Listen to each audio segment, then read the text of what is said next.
ಎಲ್ಲ ಮಾಧ್ಯಮ ಮಿತ್ರರಿಗೆ, ಪತ್ರಿಕಾ ಮಾಧ್ಯಮ, ಟಿ ವಿ ಮಾಧ್ಯಮ, ಯೂಟ್ಯೂಬ್ ಮಾಧ್ಯಮ, ನನ್ನ ಪ್ರೊಡ್ಯೂಸರ್ಸ್ನ ಎಲ್ಲ ಸ್ನೇಹಿತರು, ಮನೆಯವರು, ನನ್ನ ವಿಶೇಷವಾದ ಆತ್ಮದಲ್ಲಿ ಯಾವಾಗಲಿರುವಂಥ ಪ್ರೀತಿಯ ಅಣ್ಣ ಮತ್ತು ಅಕ್ಕ,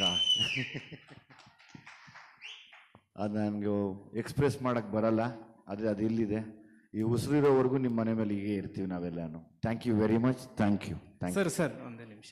ನೀವು ಶಿವಣ್ಣಗೆ ಒಂದು ಗಿಫ್ಟ್ ಕೊಟ್ರಿ, ಶಿವಣ್ಣನು ನಿಮಗೆ ಗಿಫ್ಟ್ ಕೊಟ್ಟರು. ನಾವಿಬ್ರು ಒಂದು ಸಣ್ಣದಾಗಿ, ನೀವು ಸರ್ ಖಂಡಿತ ಅವರು, ನಾನು ಆ ಕಡೆ ಹೋಗ್ತೀನಿ, ನೀವು ಕೊಡಿ, ನಾನು ನೋಡಿ. ನೀವು ಶಿವಣ್ಣ ಇಬ್ರು ಜೊತೆನಲ್ಲಿ. Sure sure sure sure sure ಅಣ್ಣ.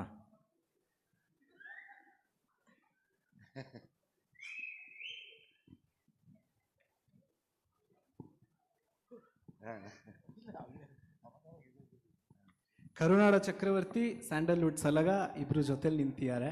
ಬರಪ್ಪ.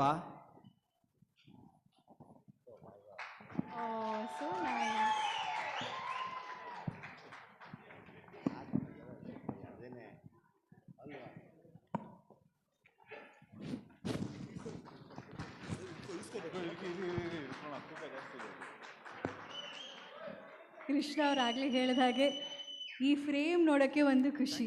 ಒಂದು ಕಡೆ ನಮ್ಮ ಕರುನಾಡ ಚಕ್ರವರ್ತಿ ಹ್ಯಾಟ್ರಿಕ್ ಹೀರೋ ಶಿವಣ್ಣ ಅವರು, ಆ ಕಡೆ ಸ್ಯಾಂಡ್ಲ್ವುಡ್ ಸಲಗ, ಇಬ್ಬರನ್ನ ಜೊತೆಯಲ್ಲಿ ಈ ಫ್ರೇಮಲ್ಲಿ ತೋರಿಸಿದ್ದಕ್ಕೆ ಥ್ಯಾಂಕ್ ಯು ಕೃಷ್ಣ ಅವರೇ. ಅದೇ ನಿಜಾನೇ.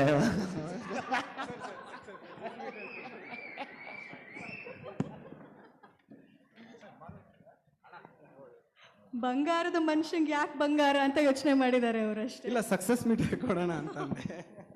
ಸ್ವಲ್ಪ ರಿಲೀಸ್ ಟೆನ್ಷನ್ ಅಲ್ವಣ, ದುಡ್ಡು ಎಲ್ಲ ಸ್ವಲ್ಪ.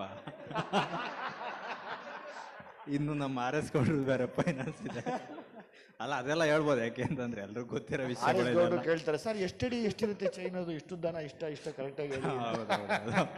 ಅದೇ ಇವಾಗ ಕ್ಯಾಲ್ಕುಲೇಟಿವ್ ಅಣ್ಣ, ಅದೆಲ್ಲ ಮುಂಚೆ ಇತ್ತು. ಅದೆಲ್ಲ ಕೆಲವೊಂದೆಲ್ಲ ವಿಷಯಗಳು, ಗಂಭೀರ ವಿಷಯಗಳು, ಸ್ಟೇಜ್ ಮೇಲೆ ಹಿಂಗೆ ಮಾತಾಡಬೇಕು ಈ ರೀತಿ. ಇವಾಗೆಲ್ಲ ಎಲ್ಲರಿಗೂ ಓಪನ್ ಬುಕ್. ಇವಾಗ ರಿಲೀಸ್ ಟೆನ್ಷನ್ ಅಲ್ವಾ, ಅಯ್ಯೋ ಓಕೆ ಪೇಮೆಂಟ್ ಎಲ್ಲ ಮಾಡೋದಿರುತ್ತೆ.